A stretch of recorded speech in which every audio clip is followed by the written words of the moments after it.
Welcome to one TV health. ఇవాళ మన health టిప్లో just follow అవ్వండి. కూరగాయల తాజాదనం కోసం మనం ఎన్నో పద్ధతుల్ని పాటిస్తూ ఉంటాం.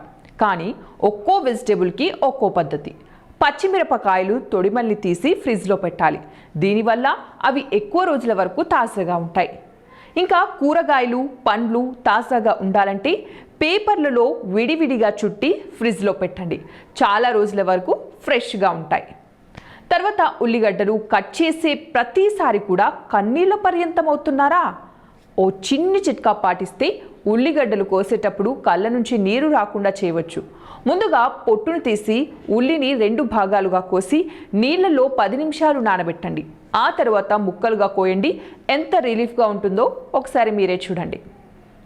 ఇంకా డ్రై ఫ్రూట్స్ కట్ చేయడం అంత ఆషామాషి కాదు. అయినా చాలా సులభంగా చేయాలంటే ఓ చక్కటి మార్గం ఉంది. వినియోగించే ముందు 1 గంట పాటు డ్రై ఫ్రూట్స్ని ఫ్రిడ్జ్లో పెట్టండి.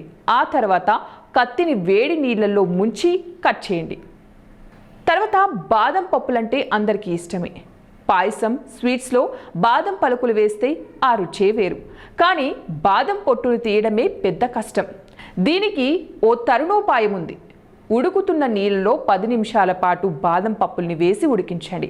ఇలా చేస్తే పొట్టు చాలా సులభంగా ఉడిపోతుంది. సో మరి చూసారు కదా ఇవాల్టి టిప్స్. మరిన్ని టిప్స్ కోసం చూస్తూనే ఉండండి వన్ టీవీ హెల్త్.